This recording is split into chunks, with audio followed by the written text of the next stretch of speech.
What's going on YouTube? This is Coach Woodward, and today I want to get you on a quick walkthrough of the Native Slayer Propel Max 10. But first things first, please hit that subscribe button, hit that like button, and hit that notification bell. We've got about 430 subscribers and slowly making our way to 1,000. But today I just wanted to show you the new kayak. I haven't done anything to it yet, no upgrades as of yet. All right, hey, let's start at the front. Brand new BMX handles on the front. They don't dry rot as easy as the foam ones that I had on my Native Titan 12. Another reason I bought this boat is because it was a heck of a lot lighter than the Native Titan 12. Now, it's not necessarily a light kayak by any means, but it is lighter than what I had. Right up here on the BMX handle, you can actually take this off and put a mount on here because of the rail system that goes all the way through. All right, as you look at the front, the keel, which makes this boat pretty fast because it cuts through the waves. So it has a little pointed keel right there. All right, really cool logo on the side with the fish. And, you know, of course, it's Native Slayer Max. These right here are where you actually can put your rod tips, which is very helpful where I fish at, because a ton of times I'm just trying to go under some limbs and stuff and get my rods broken off, and this is really helpful. New handles right here, new latches, as you say, not handles, that you can pull these things back a lot easier than the other ones.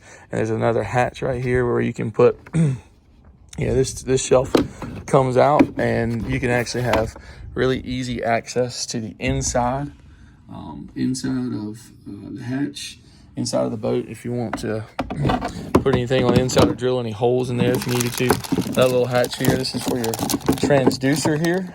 You can reach right there and take that off. You can put scupper plugs in this little compartment, but the the latches are a lot easier. Love this compartment up front. You can also latch some stuff to it right here. This is, of course, your propel drive. It's updated with, a weed guard, but just, it's the same exact drive system that I had in the Native Titan. Here we have more of these, rails where you can mount any type of GoPro accessories, your fish finder, any of that stuff, cup holders. I also have rails here for your seat. Okay, here's the rudder system, which is a lot smoother than the Native Titan 12 that I had. It turns a lot easier. As you can see, I'm turning it back there in the back than my previous kayak.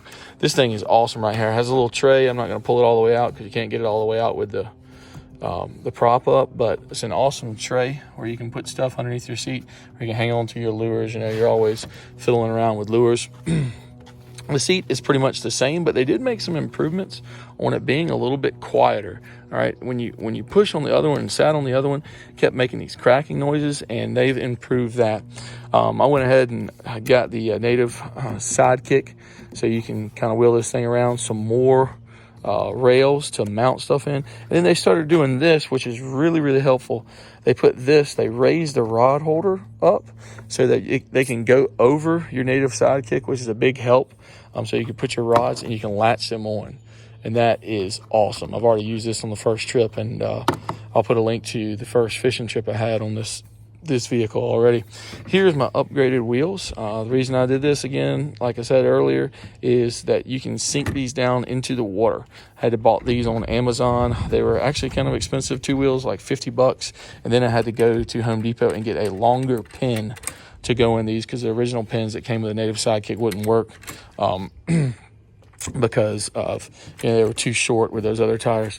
Then you have your paddle holder here, where your paddles can hang out the back. Another little whatever you call it, to mount some more accessories to the back. I'd love to put a GoPro all the way back here.